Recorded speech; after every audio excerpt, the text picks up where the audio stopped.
Hello, everyone. Welcome to this episode of Becoming the 1% podcast. Today, my guest is Rudy Kadlub. He is the CEO and co-owner of Kabuki Strength. This is a very incredible podcast. We talk about aging populations. We talk about the specialty bars and all of the incredible contributions that Kabuki Strength has made to the exercise equipment. This is probably one of the most interesting guests in the world of fitness that we have ever had on. Please enjoy.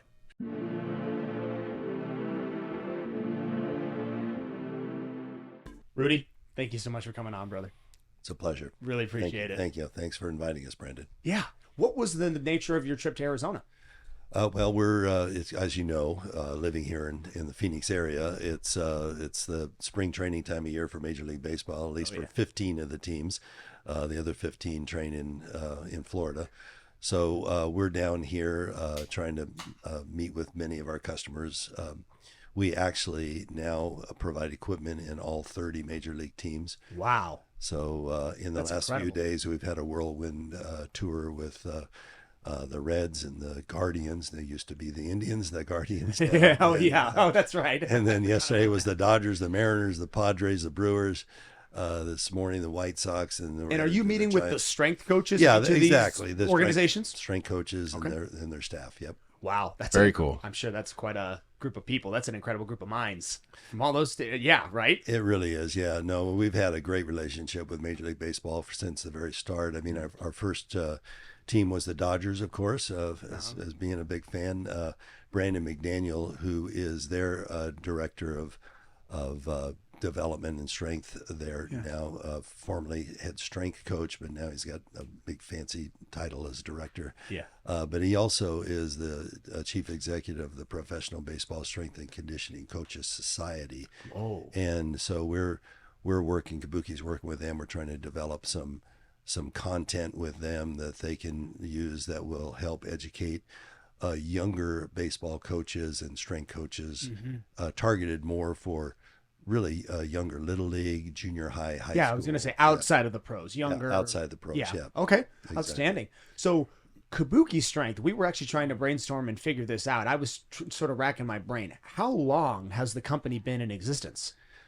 Well, that's a good question. Not as long as a lot of people think, just because we have such a broad reach now. But and reputation. It was in 2010 that Chris and I decided to open up a hobby gym. We used to train in his garage together, and we never thought about making anything. We were just passionate about lifting and powerlifting at the time, and wanted to create a culture and an environment where we'd have similar-minded people around. And so we opened up this little hole-in-the-wall gym, and back then it was called Elite Performance Center. And I don't know why we called it Elite. It's just that we came up with that name in the backyard one day and said, okay, that sounds cool. Yeah, right. And there's nothing above that. No. And so a number of years later, well, we ended up making some equipment, or we would try to find equipment for gyms that were going out of business. So we would buy equipment for pennies on the dollar to outfit our little hobby gym. And a couple of things. Chris is an engineer, and he's always got this inventive mind going on. And he was working on some things to improve shoulder mobility and strength. And kind of came up with a couple of things. And we thought, some of these things that we're doing, if we ever put them on the market, people might benefit. Might buy them, yeah. But it was just more of okay, that's a good thought, but he's busy with his full-time career, and I've got my full-time career. And at the time, your full-time career was what? Real estate development. I've been a real estate kidding. developer. Oh, wow. This is too weird. I did real estate for a bit and then did this as well. It's crazy. I've developed the two largest master plan communities in Oregon. Oh, wow. Over the last 25 That's pretty years. good. So we're quite busy.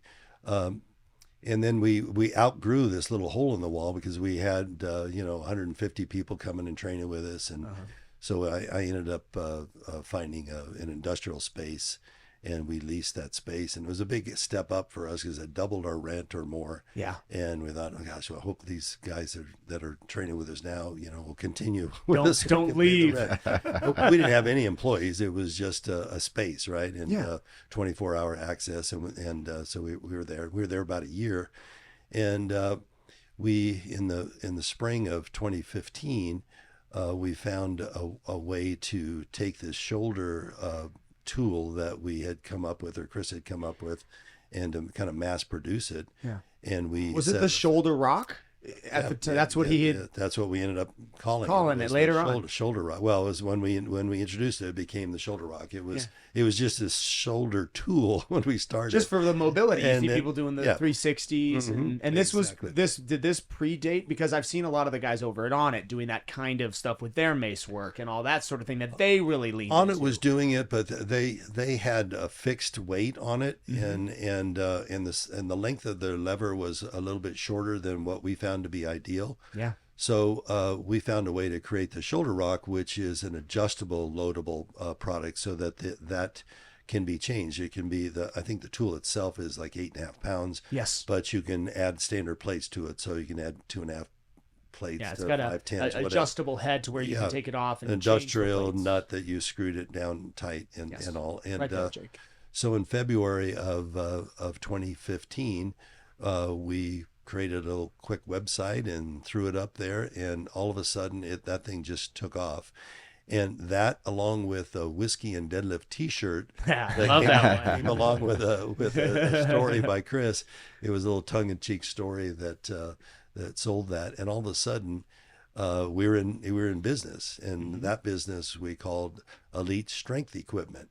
Got it. Okay. So keeping elite. Yeah. That was in February. And as we continued to grow, 2 months or 3 months after that, had enough revenue being generated that Chris could actually quit his day job. I said, I'll underwrite it. And he was an engineer at the time? Yeah. Okay. What kind of plant engineer? Manager? Okay. Yeah. And working for some large companies, the Warren Industries that you might know. And yeah. I have a brother who works for Sunt. That had contracts with Boeing and others. So at any rate, he became our first employee in like May of 2015. So that was the start of the company, again, still called Elite Strength Equipment. And we ended up eventually bringing on an advertising agency, and we started talking about it. And the name we were doing business with Elite in Ohio, that had their same. Yeah, I was going to say, what did Dave Tate and his crew think? Yeah, about Elite FTS. Well, they probably bolstered their sales because we were actually selling some of their products on our site as we started to grow our site. But it got confusing, and then people would think you were an offshoot or something. Yeah, and then one day we got a pizza delivered to us that was intended for the elite cheerleading squad. And we said, being elite, calling ourselves elite doesn't make us elite, and it's confusing. And that's when we started brainstorming about names, and the Kabuki thing came up. Kabuki was Chris's nickname in college for a short time. And I was going to ask if it came derived from your last name. Well, that's why I endorsed it. I said, it starts with K-A, so I'm okay. Yeah. So how do you say your last name again? It's Kadlub. Kadlub, yeah. Kadlub, so Kabuki is K-A-B. So same number of letters, and I'm saying that's good. So and it was unique, so it became Kabuki Strength at that point. Nickname, what does that word mean? I honestly don't know.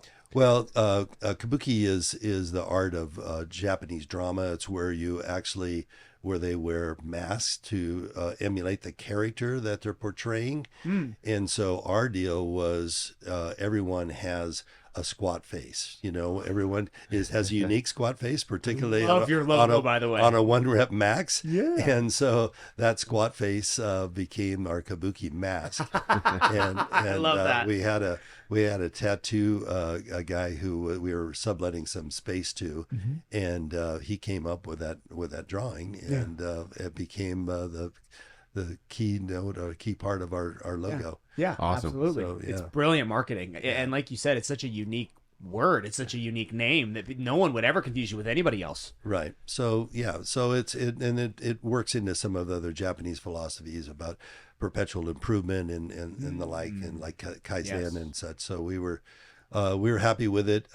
We don't think about the origin of it anymore because it's just who we are. And that was how long ago? How long has the company been? So that was in in February of 2015. So right now we're just about 8 years. Wow. Yeah. See, and that's what I was saying. Crazy. That's new. I was saying because I didn't think it was as old as a lot of people think it is. A lot of people think you guys like predate Rogue and stuff. I'm like, Yeah, no. no. What was the very first? With the Shoulder Rock was then the very first product to ever come to market officially. Exactly. Got it. And from then, when did you see the transition in the, because there was this massive need in the market for specialty bars that you guys just fill like no one else. When was that decision made? About 6 months later, came up with the Duffalo bar. Yeah. And so think about the Duffalo bar. So Chris Duffin, Duffin, Duffalo. So yeah. it was there were curved bars in the past, but they weren't designed with intent. And so Chris started working with it, and actually came up with a sort of a proprietary slope to the bar that it's flat in the middle, so it sits nicely between the shoulder blades, and then slopes down enough to be able to more comfortably get your arms on the bar and take pressure off the shoulder joint. Right. When you squat, and then it slopes up a little bit so the plates don't slide off the edge. Yeah. And it's a squat bar weight. It's 25 kilos. And that's what I love about your bars is they're all calibrated. They're exactly how heavy they're supposed to be for the exercise you're doing. Exactly. Well, we'll get to the Cadillac bar. It's just a pressing bar, and it's my favorite. It's 20 kilos, so just like a power bar would be. Yeah. So that was in August of 2015. And at that point, I ended up having to spend quite a bit more of my time as well with the company. And we start making sales. And I think we, in that first partial year, we had sales just under $500,000. In the first year to market? Yeah. Wow. That's and a then good first year. And then subsequent to that, we I have a hard time remembering the order of development, but quickly we came with the HD trap bar, the transformer bar, and the Cadillac bar, all of which biomechanically exceed anything else in the market. And we've gotten great penetration because of our relationship with the Major League Baseball strength coaches, and then NFL and such, and they understand it. They get it so quickly. So when we walk into a room with our products with a professional strength coach, it takes 5 minutes. They totally get it. They see the biomechanical advantages, the reduction of risk potential with the bars with their athletes. So it's just sign me up. And the quality, the design that you guys have gone for, and I really appreciate this because this is sort of where I push in the niche that we're in. I want to have the absolute best of anything in any category I can ever get with. It's why I haven't ever been married to any one particular fitness equipment manufacturer for all lines of machinery. I like to pick and choose, and if I'm creating something for a client and I want to make a gym, I will immediately in my head, I'm like, okay, well, if we're going specialty, we're going Kabuki. If I'm going to make a rack, I'm probably going to do Rogue. There are certain things that in certain demographics are the absolute best. Because I understand Chris was an engineer, where was your fabrication design originating? I mean, when did you decide, okay, we need to make sure that we're the absolute, we can't be Titan Fit. We need to be the absolute best. We need to have, who decided that? Well, we were using vendors, local vendors, to create the Duffalo bar for us. And then, and likewise with the power bar and the squat bar that we came out with, I guess that was the next order before the balance of the specialty bars. But we had, we didn't have any machines until we purchased a press that was actually on the USS Missouri in World Love War that. II. Yeah. Wow. Really? And we still have that. We got it from Warren Industries, and they'd had it for years. And then we got a mill and a CNC machine, and we started making our own bars and doing our own knurling in a small space from next to the gym that we had moved into in 2014. We rented some additional space, another 5,000 feet, and put that in there and started making some of our equipment there ourselves, although some of it were still made by experts in the region that had all the machinery. And over the years, and particularly during COVID, when COVID hit and our demand increased dramatically, we then expanded our manufacturing space It increased dramatically during COVID. Absolutely. Was this yeah. because of the expansion of the home gym community? Yeah, Is that what absolutely. you think? Yeah. Oh, That, absolutely. on that topic, what have you seen? What have you seen since 2020? I mean, the home gym thing. It feels like to us that it didn't seem like it was so prevalent maybe 8 years ago. Now it seems like everyone is doing this. Everyone's doing a home gym, and I have to commend you on yours here. Thank you. This is better than anything I've ever seen. It's incredible. I'm blown away by it. But yeah, it was interesting because during COVID, IRSA, which is the Institute of, what is it called? The International Handball and Racket Club Association, but they're the main federation or association for commercial gym owners. Their statement was that most people wouldn't go back to commercial gyms, and that only 51% would go back, but they missed that. I mean, people are now, even the people that have invested heavily into home gyms, I think there was something about missing the social interaction that you get from the gym, and having training partners that are there that you can work with. And we've seen a big migration of people as the commercial gyms back to commercial gyms again. A big migration back to commercial gyms, away from home gyms. That's really important for people to note.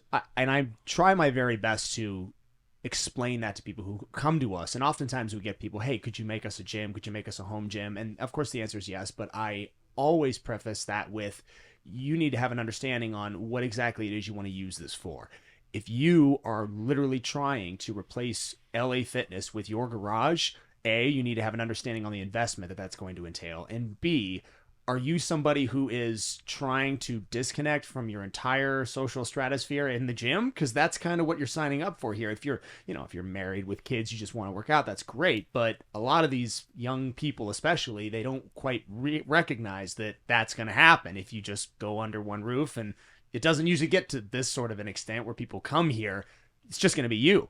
Yeah, anecdotally, I mean, I have access to all of our equipment, of course, and I could have a killer home gym. Oh yeah, but you don't? I don't. You're kidding me. How's that possible? No, I have a combo rack, and the only bars I have are a Duffalo bar, which I can squat and press with. Yeah. And I have a deadlift bar. Wow. And that's it. But that's because where do you train? I train at the lab. At the lab, yeah. Kabuki Strength Lab, yeah. Right. So I guess that. I've got a training partner there. We're there. We've got our coaches are there. They get eyes on me, and so yeah. So it's nice in an emergency if I have to get something in to walk out in the garage to do it. But I mean, and of course I'm at the lab every day. Yeah. Our offices are there, so it is very convenient. But I enjoy the association with our team members, and it's that culture that it's hard to replicate at home. Yeah. It's hard to push yourself sometimes at home. Oh, 100%. Yeah.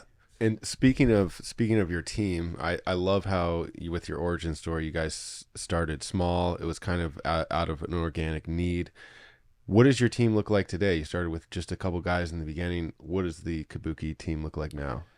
Well, at the height of COVID, we had to ramp up our manufacturing quite a bit. So I think we had 48 employees. Wow. Now we're down. We've pared down a little bit. We're closer to 30 or so. A lot of those are in our strength and education side of things, yes, and our marketing side of deals. Our manufacturing, we've got it so tight now that we can run manufacturing and shipping with less than 10 people. So, and all because you guys have everything in house. It's all American made. Everything is everything's American made. Yep. Kudos. Absolutely. Commend that. That's Love awesome. that. That's very hard. That's very hard to see. It's very rare. It is, and people complain about the pricing. Well, the pricing is a function of being American made, but also the quality. It's better than anything else you can get. Yeah, it is. Jake mentioned the education, and that's a big thing I wanted to ask you about. Where in the company's history was that shift determined to where you're no longer just manufacturing what is now the best equipment that anyone can get? You are making sure that equipment is used safely, and you guys have pushed exponentially now into education, like to pass the degree of even elite FTS and some of the big heavy hitters. You guys have seen the need for this. When did that happen? Well, it's always evolved, and we were coaching each other to start with. Chris started doing a fair amount of stuff on YouTube, but then we hired coaches, and the coaches started creating content to educate people. And How many coaches do you have right now? You have Brandon. we have Brandon Morgan's our heads of education. Kyle Young is our head coach. Yes, that's the other coach. And then we have Joe Stella, we have Alex Miller, we have Cassandra, we've got Darrington Wright, and missing one other is Connor. So yeah, we've got 7 or 8 of coaches there. Absolutely. Now that's what you're seeing there. I think that's the KEW group up there from the Kabuki Education Week. Gotcha. You got Steffi on there. That's right. Yeah. So she's great. Yeah, that's another story of education. We started doing the Kabuki Education Week 3 years ago, where we brought some of the top educators, and they were pleased to do that. So they came to the lab. No, we did it virtually for the most part. Sure. Some of them were to the lab, but virtually for most of them. And that was a week of 50-hour-long lectures by the folks up there, like Steffi Cohen and Aaron and Jordan and such. Yeah, that was great. And those are available to purchase now online, and it's a great tool to have. I've seen them. I've purchased a couple of your online seminars, and that is sort of another question that I had. What platform do you see the best for the education to continue to expand? How do you see that? Well, happening? digitally for sure. Digitally, I mean, and when you say the origin was we started doing in-person seminars. Right. Our preliminary. Are you still? We still do, but because of COVID, it got really racked back, and so we started digitizing our courses, and now it's become. And if you really want to grow it, digitizing the courses are the way to go, and so we're doing that. What we found as well. Yeah. We're finding it's harder. People were struggling to travel distances to get to a course and such, and when you offer it digitally, it's a lot more convenient, and you can get a lot done. Although, frankly, if you are in person, it's a much better experience. Just about to say that. The coaches can have hands on, and you can feel it. It's so much better deal. We have done in person seminars with elite strength staffs. Like in 2017, we went down to LA with the Dodgers and Dodger Stadium and brought our coaches there and spent 2.5 days with them training there. They brought all their minor league and major league coaches in there, and so that's something we still do. We just had Brandon and Joe were up in Calgary training the Calgary Fire Department on our Principles of Loaded Movement seminar. Yep. And so in person is better. That's your most popular one, yes? The Principles of Loaded Movement. Right. Exactly. How many are there? How many in person? How many have you? Well, there's principles, and then there's advanced. That's it. Yeah. Yeah. It's probably the only seminar, I'll be honest with you, I don't do online seminars. To me, I just, what you just said, I need in person, and with everything that what's up? Can we take a break? Oh, yeah. Yours is probably the only certification that, if offered online, I would even consider taking. In the time that I've been doing this, I've probably done at least a dozen different online and in-person certs, and there's something missing if you do online. First off, for me, I get really bad ADD. I mean, I have difficulty really focusing or learning, and if it's in person, I get that it's much more hands-on, literally, and it sinks in a lot better for me. So.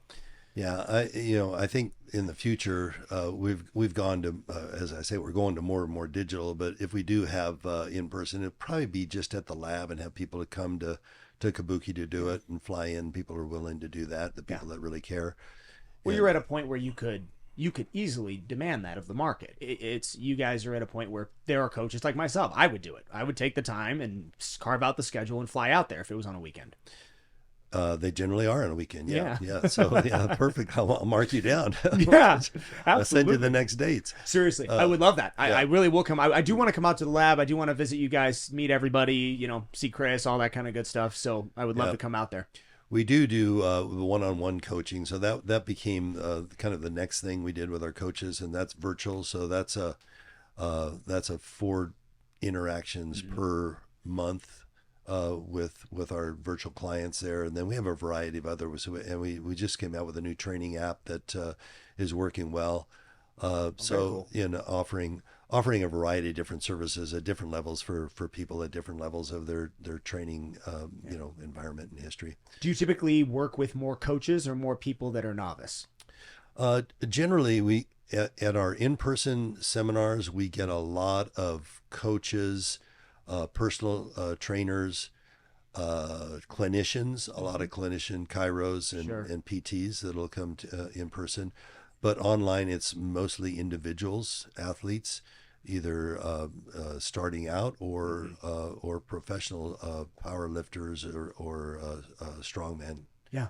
Athletes. Speaking of starting out and strongmen, I wanted to dive a little bit into your personal journey with fitness because it's very unique. It's different than most people think. When did you actually start strength training, you personally?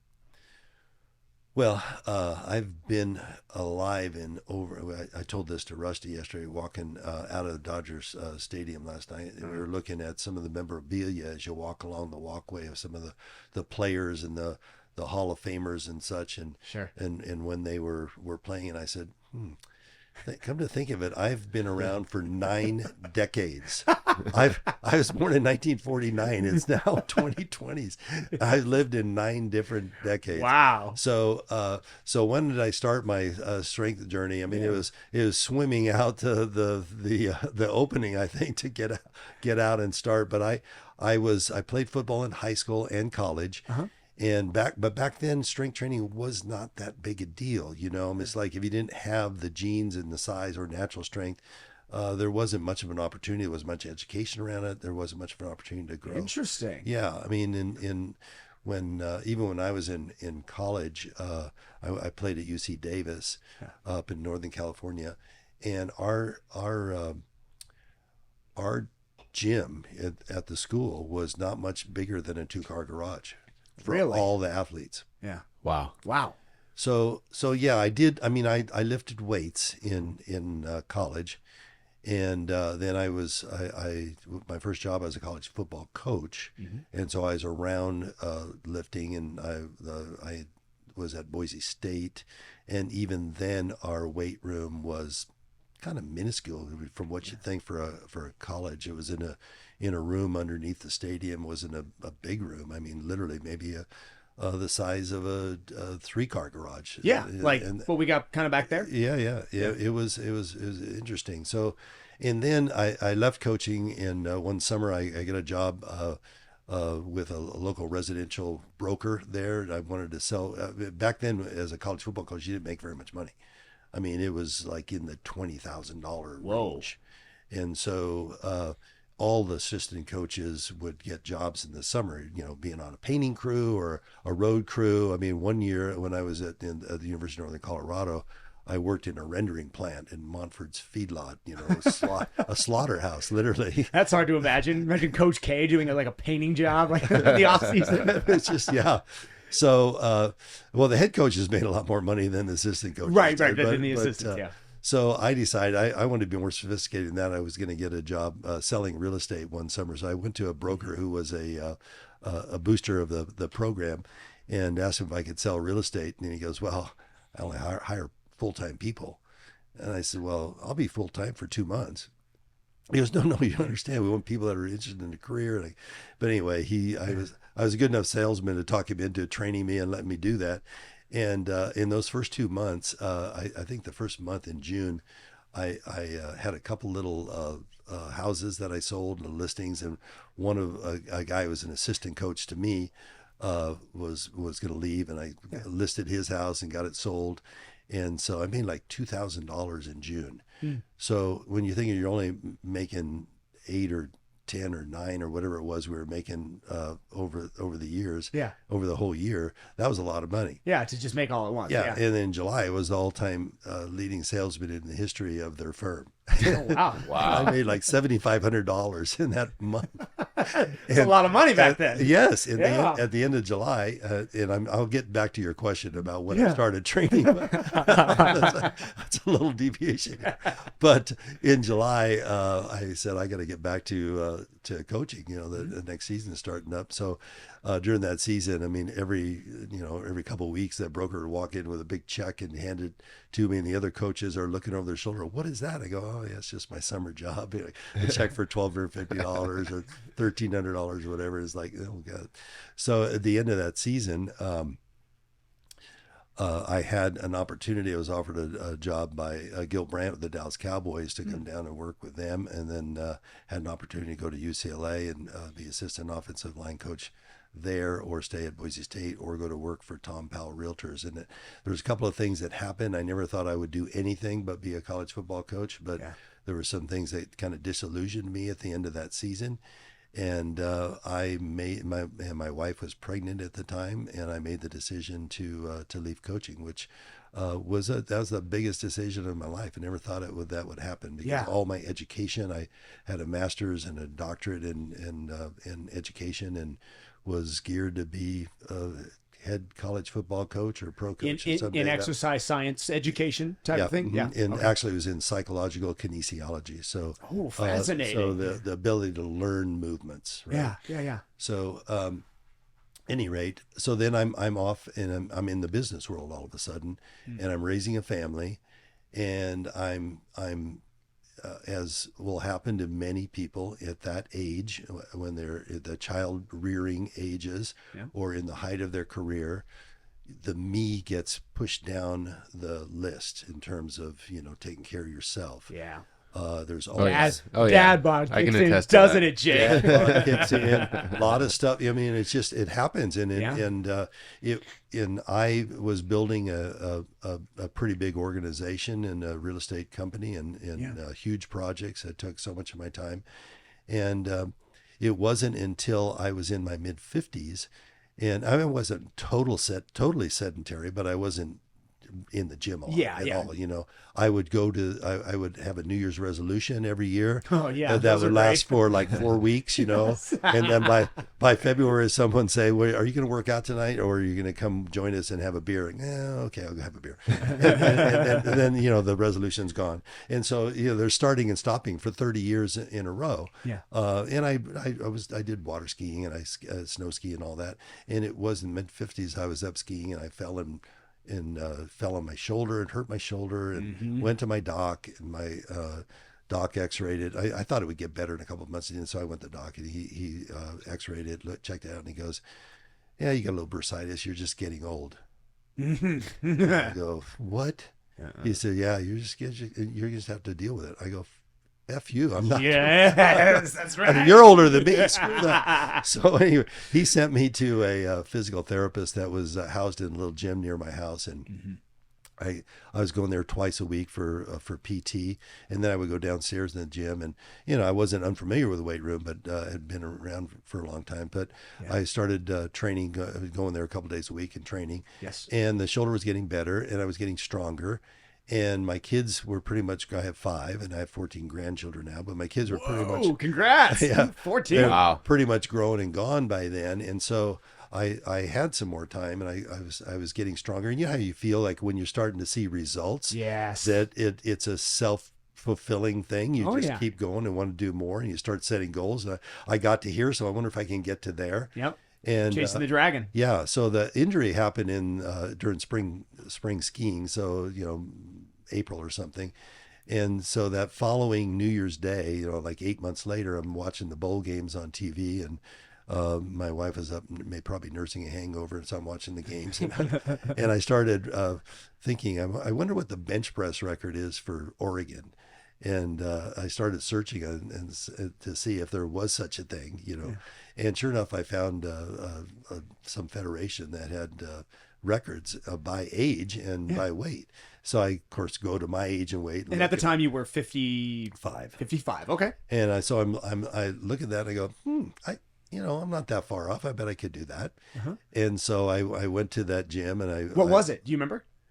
It was like 325 or something. Okay. And which I didn't know that was with gear.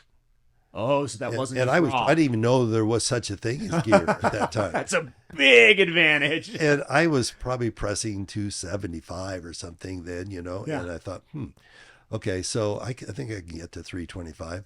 But any rate, I went down to the gym and I talked to a personal trainer there, and a great guy has been a friend ever since. But so I talked to Dave, and Dave said, yeah, if you want to be a power lifter, you got to squat and deadlift too.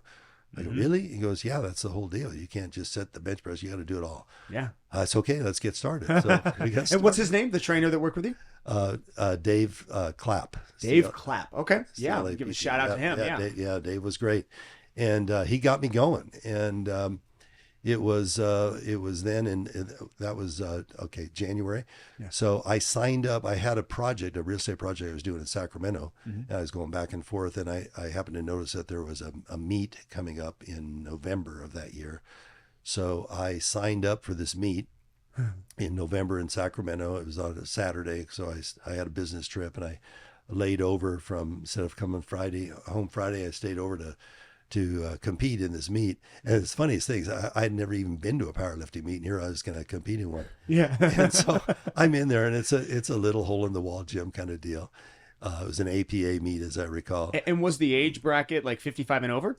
Yeah, it's 55 to 59, I think. Oh, okay. I got you. And then it goes by 5-year increments, 60 to 64. Got it. Yeah, exactly. Got it. So, at any rate, they call my name up for the first squat attempt, and I start walking up there, and this other competitor pulls me back and says, "What are you doing? You can't go up there like that." I go, "What?" And I was wearing like basketball shorts and a t-shirt. He goes, "You can't wear that. You got to have a singlet." I go, "What? What's a singlet?" And so he turns around, digs into his gym bag, pulls out on the bottom of his gym bag this old stinky, stiff from sweat singlet, green singlet. Put this on. Oh shit! So I throw that on, and I go out and squat, and I ended up setting all 4 California state records. Wow. At the first meet. Yeah. Never been to a powerlifting meet. And then so the next April I was down there again and then broke all those records. And So you squat, bench, dead. You broke all 3 and first total, time. And total, yeah. And so then I went back in April, broke those records. And so now I got the bug. Now I'm excited. This is something. This is my future athletic career, right? Yeah. And came back and naively decided, because there were so few powerlifting meets along the West Coast back then. And I talked to the owner of that little gym and asked if I could put on a meet. And I was going to be a meet director and host a meet. Yeah. I talked to the APA, head of APA, and he said, yeah, you can do that. And that I put on this first meet and naively thought I could do it. And I got a call from a guy that signed up for the meet by the name of Chris Duffin. And he says, "Is it okay if I bring the deadlift bar?" I said, "Yeah, sure, because I don't think this gym has a deadlift bar." So good. So it was that first meet that I met Chris, and we a couple of other guys that have still been around for years since then. They came to that first meet in Lake Oswego, Oregon. And then a few months later, I saw Chris again in a meet in Tri-Cities, in which he dropped 650 pounds on his face and on a bench press. Wait a minute. On the bench press? Yeah. Wow. I was about to ask, Chris also has a background in powerlifting, obviously. Right. Longer that predates yours, or did he predated me? Yeah. Okay. Has he always been that? He's always been a powerlifter? He started in college, I believe. Yeah. Gotcha. And so he started going. He doesn't do it anymore. I mean, he's too beat up. I saw his elbow. He just had surgery. Just at it. Yeah.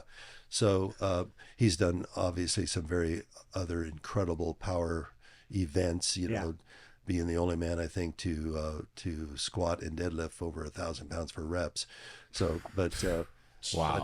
But he doesn't compete in powerlifting. He can't bench at all. Right. But anyway, where were we on that story? the meet. You met Chris. Yes, I met Chris. Yeah.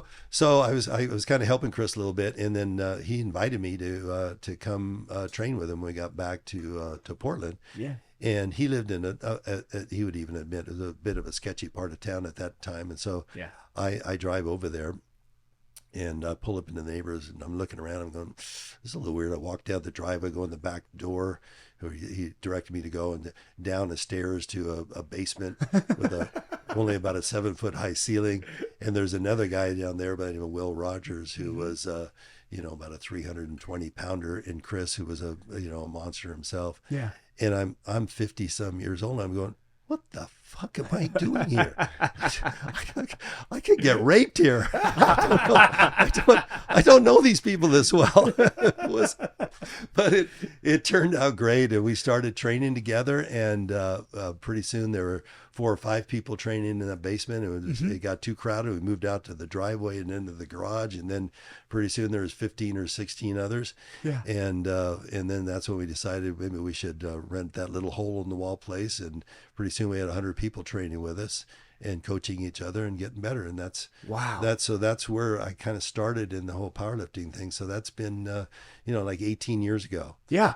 And you said every 5 years the record basically can be broken again. Right. How many times now have you done that? Have you done that 5-6 times? Multiple times. How old are you now? 73. 73. So I'll be 74 next month. So since 55, you have broke and held the record At each age group. Yeah. For the last 15 years. Exactly. Give or take. Yeah. And currently have the record at 3 different weight classes, 90 kilo, 100 kilo, and 110 kilo for my age group. So we're talking to the Conor McGregor of powerlifting right now. That's outstanding, man. That's incredible. Very I think cool. I weighed in at 100.5 kilos when I competed in the 110. But at any rate, so it's been a journey. It's been fun, and it's resulted in great friendships, and then a business that came out of it. That was, it was totally unintended consequence. It was something that was a hobby that turned into a business, and it's the best. Here we are, and it's a way to help other people, and it's back to my original roots of being a coach. And although I have to say I don't coach others, I have people coach me. But what's such a luxury? People don't realize that a lot. Sometimes, not anytime, but sometimes we have interactions with people who are trainers or coaches, and they see what we're doing, and less so now, but for a while you'll get the response like, well, I don't really need a coach. I am a coach. I'm like, well, hey man, like most good coaches have people that coach them. That's a luxury. Yeah. Our coaches have coaches. Yeah, for sure. You have to. Absolutely. You got to stay a sponge to all that information. When I walk into the gym, I don't want to think about what am I going to, I don't want to try to program myself and what I'm going to do. I just go to our app. I go, okay, what's Kyle got set up for me today? Kabuki Strength is the app for those listening. Okay. Yeah. Perfect. And so Kyle's your coach. Is that who coaches you? Our head coach is Kyle, and he coaches me. Yeah. Outstanding. What's his Instagram? So we can pull him up. Kyle_Kabuki, I think. Yeah. That sounds right. I've seen his stuff. Yeah. Yeah. So, I mean, it's incredible that these things came full circle for you, that you found your way back to, I would assume, I'm sure, like I did. I mean, at the time I was doing real estate, I didn't do it to the degree that you did, but I did find a passion for it. But coaching, strength, educating in the world of kinesiology, that's for me the passion and reason. That's my reason for being. I mean, would you say that's the same for you? I absolutely love seeing it. For me, it's shifted a little bit now, not just because of my age, but because I look around America today, not only at many age groups, even unfortunately young children are, I mean, I think we're like, I can't. It's an unfathomable number, a percentage of people that are obese in America. Can you look that up? What's the American rate? We're number one, aren't we? Well, Probably. For sure, but I think what Google? What percentage of Americans are obese? 36% of people are obese. It might even be higher than 50%. Yeah, but it's sad to think about that. And when I look around and I see people who are in my age that are in walkers and canes and can't get around, can't navigate steps, and I'm thinking, it's 42% of American adults have obesity. Yeah. What the heck? Not just that. Keep reading. If you keep reading, it says while about 30.7 are overweight. So that's what 70. 70%. 72.7% of Americans are overweight or obese. Yeah. That leaves that's like 28% of us doing it right. What is the definition of overweight as compared to obese? Ooh, that's a good Well, question. there's that BMI index, Yeah. which is, Okay. I mean, I that's kind of outdated. But if you measure my height and weight and the BMI index, I'm You're totally obese. Yeah. You know, if you have a so- muscle index that's larger than the average muscle weighs individual. more than fat anyway. You know, so but literally, I mean, we're an unhealthy society for sure, and I see older people who are struggling to get around and. I would love to. I've asked Dr. Gabrielle Lyons if she would be on our podcast. She's Gabrielle Lyons. She's great. I'm gonna have but you she send me has her information. She has. Yeah. She's written a book now on muscle is the organ of longevity, and I have to subscribe to that. I mean, I believe that. I mean, I feel like I'm a walking example of that. You are. I'm healthier, than I would otherwise have been if I had stayed on that course from the middle age group and just going and be a couch potato. Yeah. So I feel vibrant and healthy, and it's just because of what we're doing. I mean, you don't have to deadlift 500 pounds plus to be to develop muscle. You can do it, and you can start it at any age. Yeah. And so my First goal now- powerlifting meet at 55. Yeah. I mean, think about that. my goal now is trying to get that word out to the older population, the mature audiences. So that's kind of my next It's big. horizon. And I wanted to ask you a little bit about that hiatus that you took, that 30 years. What was the big difference between, when you stopped like the strength training and then when you started again, that you noticed? Was it like nutrition? Was it the equipment? Was it the style of training?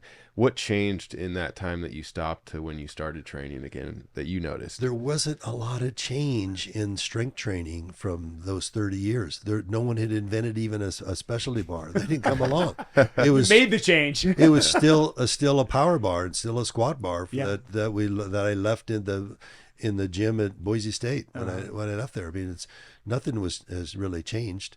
I mean, there's some fancier racking and stuff like that, and different handles for different grips and stuff. But literally, not much had changed. Not much had changed about programming and reps and sets and really understanding. And it's only been I think the last decade that. The science has Erupted. It has totally exploded, and part of it with the internet and social media and has made that done. But there wasn't a lot of change in the equipment. The biggest change for me going, because I had always lifted raw because that's all there was, and then when I started this powerlifting thing, and I told you I looked that up.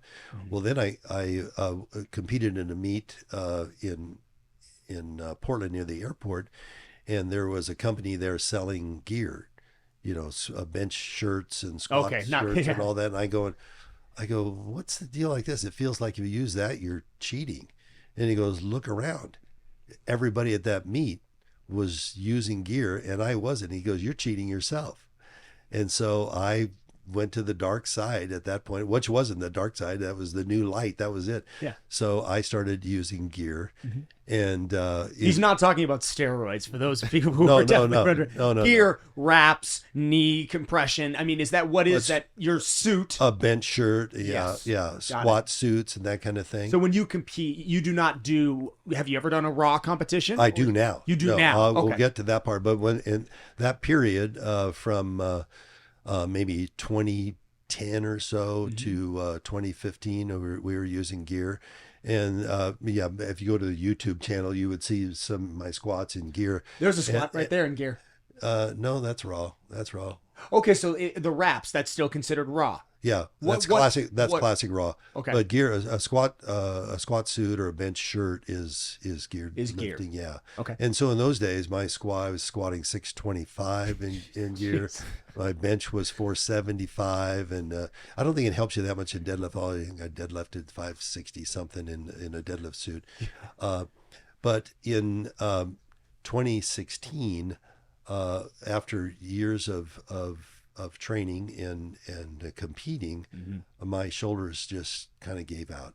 I'd had a couple of shoulder injuries playing college football Sure. that were healed, and then I had that skiing accident, which actually got me started in it. But the GH joint was wearing out, and I developed arthritis, osteoarthritis. Sure. And there I was nearly bone on bone, and ended up having surgery. It's a longer story, but I have had surgery on both shoulders in 2016, and I had what's called hemicap surgery. So that's where they literally glue and screw a half dome of titanium onto the end of the humerus. Yeah. So they flatten out the humerus. Ball and socket is a lot more fluid, I presume. It moves better. And then they inlay Teflon in the glenoid process. So I have a titanium and Teflon GH joint in both shoulders. What's the recovery from a double shoulder? So I didn't have them the same time because it's hard to wipe your ass. Yeah, I was going to say, what did you do?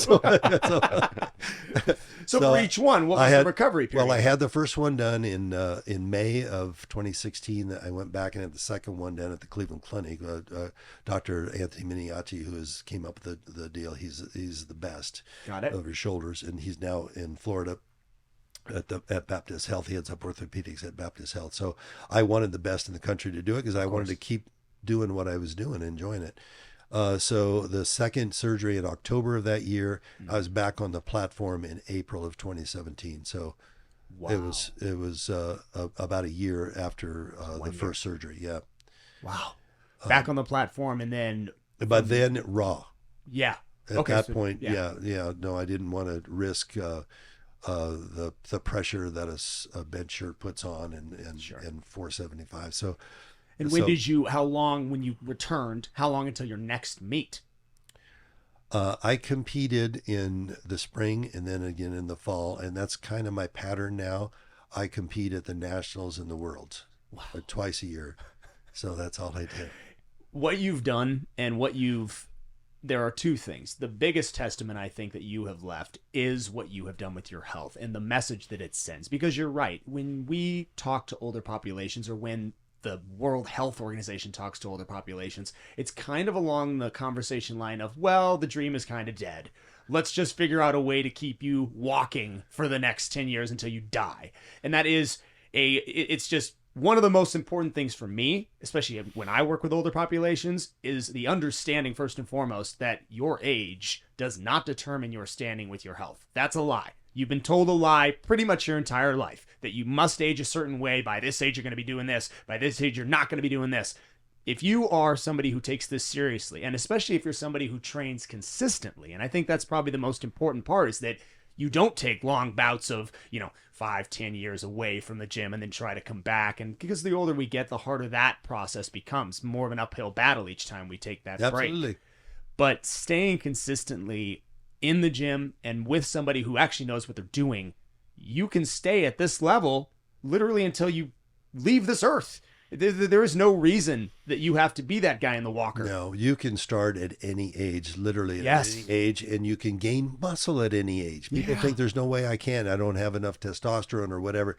You can generate and increase muscle strength and muscle mass at any age. Yeah. But I have to tell you, one of the biggest side benefits that people don't think about, and it's very, very important for an older population, is bone density. Yes. And thank you for bringing that up. When you train consistently, resistance training consistently, you will, just like you can improve muscle, and a little bit different process, but it's kind of the same thing where you break down your muscle and it builds up stronger. Yeah. Same thing with the bone. When you put pressure on the either end of the bone, and it attracts calcium to there's electronic charge that attracts it, and actually builds the muscle up. So 2 years ago, I had a body scan, a DEXA scan done, and it reveals muscle and body mass and fat, percentage of fat and all that, but also measured bone density. Well, on the scale of their scale, it only went up to 60 and over, but a score of 2.5 Z on their scale was 2 standard deviations above the mean. So it's better than 97% of the population. Right. My score was 5.2. It's like 5 standard deviations above the mean. It's like there's not 4 people in the world that are my age that have that kind of bone density. Yep. And I wasn't born that way, I guarantee you. My mother would have screamed if I had that kind of bone density coming out the chute, I think. But So that's an unintended consequence. I didn't realize that was, and most people don't understand that. Yeah. But when you hear of older people, what do you hear so often? Somebody falls, they trip over their dog, they fall, they break their hip, and then they die. That's the beginning of the end. Yeah. That's the beginning of the end. And And you're literally, you could drop me off the top of your building here, and I would. break the ground he lands on. But I don't want to try it. But Make sure he signs the waiver first. Well, it's also this misunderstanding. It's like, oh, well, even if you are going to be, active in your older years, you need to switch over to water aerobics, or you need to be doing like maybe hot yoga. That's not true. You need to be lifting free weights. You need to be challenging yourself forever. yeah, and I mean, some doctors and clinicians will say, well, you should walk more, and there's nothing against walking, or there's nothing against cardio, but it won't make you stronger. It won't improve your bone density. You're not getting any resistance training doing that. You're not going to be safer if you fall to break your hip. If you are walking a lot, you are going to be if you do deadlifts, if you work those, abductors, if you're doing that kind of strength training, targeting the area that you're worried about. That's what's going to save you. Absolutely. And it's important to note that. And again, getting back to the point that this didn't happen for you by accident. You started at a late age, and now you have, because I watched that video about your bone density, and they showed the scan, and they showed you lifting, and said you had the bone mineral density of a guy in like his 30s or his 40s. Like, that's the type of strength that your bones have built up over years of you doing that. Exactly. That's amazing. But never thought about that. No, because no one wasn't talks my about intent. it. No one talks about it. No one talks about it. But for the older population, it's one of the most important gains you can get from resistance training is doing that. Oh yeah. It's a true testament. Forget the idea of being able to pick up your grandchild or still be vibrant and be able to do those kinds of fun things. Quality of life. Definitely. Absolutely. And even beyond like excelling at the quality of life beyond guys that are younger. Right now, you have the heaviest squat bench dead of anybody in this room. Sincerely. And that's incredible. Well, I mean, that's amazing. Yeah, well, thank you for that. But again, I didn't set out to set world records, but once it started, it's like, how far can we go with this thing? Let's just see. And I'm not done yet. No, I can tell. It's unfinished. and that shirt, that word, it's so much more than just your physical health is not, you're not finished lifting. You're not finished living. What you've also done, and you mentioned the change that didn't happen in the industry, and then now it has in the last 10 years. I want to say this very clearly. In no small way, you and your team have contributed to that change. And I've watched it because I've been in this industry 13 years. And I kind of got in right at the beginning of Kabuki and all that sort of stuff. So I have seen the contribution that your company, you yourself, and your team has made. And I commend that very, very highly. What you guys have done and what the several companies in the industry has done is really make the knowledge accessible and the education important. Those are two things that I think that's a real positive to come out of the last decade of strength and conditioning. Yeah. I didn't see that coming. Yeah. Well, it's kind of you to say. But the equipment that we've developed, and we're talking about specialty bars, I mean, part of why we are so strong with education, because we're trying to re-educate people about the profession, about strength training, and get people away from the idea of that straight bar. Yeah. Which is so biomechanically unsound. Yeah. I mean, when you think about it, I mean, you've trained younger kids too, and I'm sure they come in and you see that bench and there's that winging out there and that internal rotation. And we talk to our college strength coaches, and they say 60 to 70% of the kids that they bring in, that they've recruited out of high school to come in to play football or whatever sport it is, are broken. Yep. They haven't had good coaching at that level. And so, when you think, I don't know how weightlifting ever started. Somebody found a straight limb on a tree and hung 2 buckets of sand off of it, but it was a straight implement, right? Sure. And it doesn't work with the shoulders and other joints in the body. And the tools and the so trainer is only as good as the tools. And we've had to educate people as to why these tools are so important for your health and for developing fitness. Yeah. So an interesting part of that is I don't train. You looked at some of the stuff. I don't train with a straight bar for squatting or benching. Yeah. I use our Cadillac bar Yep. for pressing. or the Duffalo bar, and I use our transformer bar or Duffalo bar for squat training. So do I. And I only go to a straight bar literally 2 weeks before a competition. Oh, wow. Just to present myself. Yeah. So I only use a straight bar for squatting or pressing literally 4 weeks a year. Do you think that needs to change? Do you think the absolutely- competition it should change? Absolutely. I mean, unless you're a barbell athlete, and even if you are like I am, there's no reason to use a straight bar. Deadlifting, yeah, that doesn't matter. That's a different deal. But for pressing and when we talk to our like I'm down here visiting our major league teams here, the last thing you ever want to see is a pitcher squatting with a straight bar under load on his back, or benching with a straight bar for that matter, or benching with a straight bar. Yeah. So I mean, the shoulders are so important in most every sport. Yeah. So why would you want to risk injury in the weight room with that? Yeah. By using a straight bar. Biggest injuries I've always seen have always been with a straight bar in any capacity. Straight bar deadlift, straight. I mean, and even the deadlift you mentioned, but I like your trap bar. I think your trap bar is safer. I think if I have an athlete and I want to do a deadlift mezzo, I would prefer to throw them on your trap bar than throw them on a straight bar. It's just, I think it's safer. Oh yeah, it is. Yeah. It is. And like I said, if you're not a barbell athlete, don't use a straight bar for anything. No. Don't do it. It's just not safe. Yeah. It's not safe. Go through all the movement patterns, but use these tools. Otherwise, you're going to be like me. You're going to have shoulder surgery at some point down the road. It's going to happen. You're going to wear out. I like being a testament to the non-injured. And we're going to wrap this up because I know you got to roll out of here. But the very last point that I want to make sure I make, especially when I deal with other coaches and when I deal with clients who come in, I tell them, I don't break clients. I don't have injured people. I've never had an injured client get injured in here. And a large part of that is because of the access that I now have today to the equipment that has not been available to the people who came before me. This is a new generation of coaches, a new generation of training. And again, I commend you and your team for making that available. Thank you so much, Rudy, for coming on. Thank you. Seriously, Enjoyed being here. You bet. an amazing conversation. We all enjoyed it. It was a very pleasure. good. You can reach out to me on Instagram, Rudy Kadlub. I'm happy. I get a lot of calls about shoulder surgery, so I'm happy I to bet. talk about that too. So I would love to. anytime. You bet. Thank you, Rudy. Appreciate it. Thank you, guys. We'll cut it there, bud.